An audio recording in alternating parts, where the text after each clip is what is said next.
Assalamualaikum warahmatullahi wabarakatuh. Saya Andini Nurlifianti akan menjawab soal UTS yang telah diberikan. Pertanyaan pertama, bagaimana proses wahyuan Al-Quran kepada Nabi Muhammad? Jelaskan secara rinci. Al-Quran diturunkan secara berangsur-angsur mengiringi dakwah Nabi selama kurang lebih 23 tahun. Pengumpulan yang sangat intens ini memberikan implikasi bahwa segala ucapan dan tindakan Nabi dibimbing oleh wahyu. Wahyu tersebut turun memberikan arahan-arahan dan petunjuk serta solusi terhadap permasalahan-permasalahan yang dihadapi masyarakat. Al-Quran diturunkan kepada Nabi Muhammad melalui perantara malaikat Jibril selama 22 tahun, 2 bulan, 22 hari. Dalam proses pewahyuannya, terdapat beberapa cara untuk menyampaikan wahyu yang dibawa malaikat Jibril kepada Nabi Muhammad. Di antaranya, malaikat Jibril memasukkan wahyu ke dalam hati Nabi. Dalam hal ini, Nabi tidak melihat sesuatu apapun, hanya merasa bahwa wahyu itu sudah berada di dalam kalbunya. Mengenai hal ini, Nabi mengatakan, Ruhul Kudus mewahyukan ke dalam kalbuku. Malaikat menampakkan dirinya kepada Nabi menjadi seorang laki-laki yang mengucapkan kata-kata kepadanya, sehingga Nabi mengetahui dan dapat menghafal kata-kata itu. Wahyu datang kepada Nabi seperti gemerincing lonceng. Cara ini dirasakan paling berat bagi Nabi. Kadang pada keningnya berkeringat. Meskipun turunnya wahyu di musim dingin, kadang unta baginda Nabi terpaksa berhenti dan duduk karena merasa berat bila wahyu turun ketika Nabi sedang mengendarai unta. Malaikat menampakkan dirinya kepada Nabi tidak berupa seorang laki-laki, tapi benar-benar sebagaimana rupa aslinya.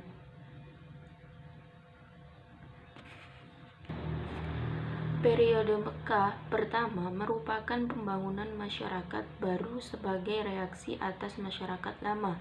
Pada periode ini, teks Al-Quran lebih dipusatkan pada pembentukan dasar-dasar yang membangun kesadaran terhadap sesuatu yang sesuai dengan realitas baru yang ingin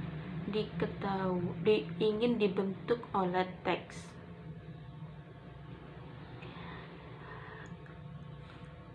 Surat Asy-Syura, bahasa Arab Asy-Syura, adalah surat ke-42 dalam Al-Quran.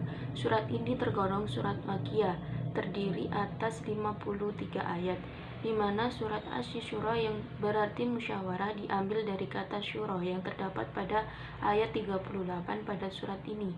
Dalam ayat tersebut diletakkan salah satu dasar-dasar pemerintahan Islam, ialah musyawarah.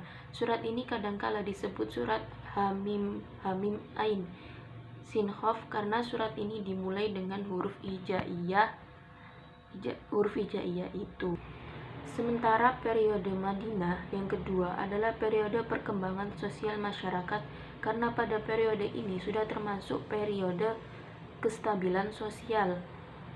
Pada periode ini mulai dibuat hukum-hukum syariat dan perundang-undangan masyarakat seperti hukum keluarga dan perkawinan, tata cara muamalah, hubungan antara sesama muslim, antar muslim dan non-muslim, dengan tujuan untuk melindungi masyarakat dari penyimpangan-penyimpangan dan orang-orang yang Surat An-Najm adalah surat ke-53 dalam Al-Quran.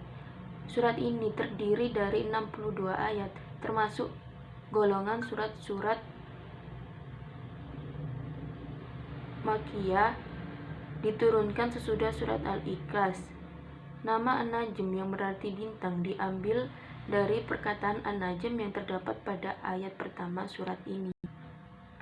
Soal nomor 2. Uraikan secara rinci perbedaan penulisan mushaf pada masa Abu Bakar dan masa Utsman, dan siapa pencetus harokat dalam Al-Quran. Pada masa Abu Bakar, pasca wafatnya Rasulullah, terjadi perselisihan tentang penggantian tumpuk kekuasaan. Hingga memperoleh satu keputusan, Abu Bakar diangkat sebagai khalifah pengganti Rasulullah. Perang Yamama pada tahun 12 Hijriah yang melibatkan sebagian besar sahabat penghafal Al-Quran. Dalam peperangan tersebut tidak kurang dari 70 penghafal Al-Quran gugur. Bahkan dalam satu riwayat disebutkan sekitar 500 orang dan mengakibatkan sebagian Al-Quran musnah. Berawal dari peristiwa inilah, Umar bin Khattab mengusulkan agar dilakukan pembukuan Al-Quran. Hal ini dikhawatirkan Al-Quran akan berangsur-angsur hilang bila hanya mengandalkan hafalan semata. Kebijakan Umar dalam hal ini semakin memperjelas kedudukannya sebagai sahabat sekaligus penasihat Abu Bakar. Dalam menghadapi usulan Umar tersebut, Abu Bakar merasa ragu, lantaran pada masa Rasulullah hal tersebut tidak lazim dilakukan. Akan tetapi, karena desakan Umar, akhirnya Abu Bakar menyetujui dan menunjuk Sabit bin Sabit sebagai ketua tim kodifikasi Al-Quran.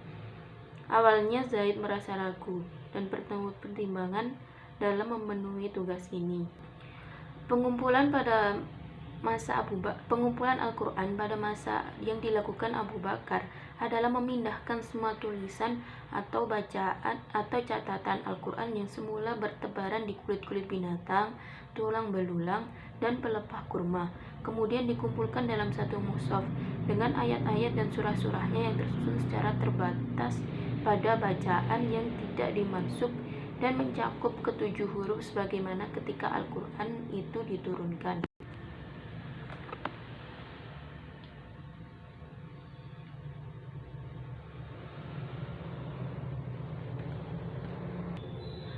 Pengumpulan yang dilakukan oleh Utsman adalah menyalinnya dalam satu huruf di antara ketujuh huruf itu untuk mempersatukan kaum muslimin dalam satu mushaf dan satu huruf yang mereka baca tanpa keenam huruf lainnya.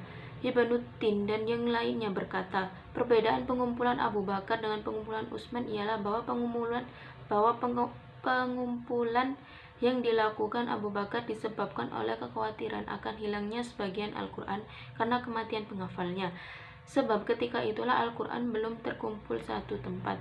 Lalu Abu Bakar mengumpulkannya dalam lembaran-lembaran dengan menertibkan ayat-ayat dan surahnya sesuai dengan petunjuk Rasulullah kepada mereka. Perbedaan pada masa Abu Bakar dan masa Utsman bin Affan. Pada masa Abu Bakar, motivasi penulisannya karena adanya kekhawatiran sirnanya Al-Quran dengan wafatnya beberapa sahabat penghafal Al-Quran pada perang Yamama. Motivasi penulisan pada masa Utsman karena terjadinya perselisihan cara membaca Al-Quran, qiraat, sehingga menyebabkan timbulnya sikap menyalahkan. Abu Bakar melakukannya dengan mengumpulkan tulisan-tulisan Al-Quran yang masih tercecer pada pelepah kurma, kulit, tulang, dan daun.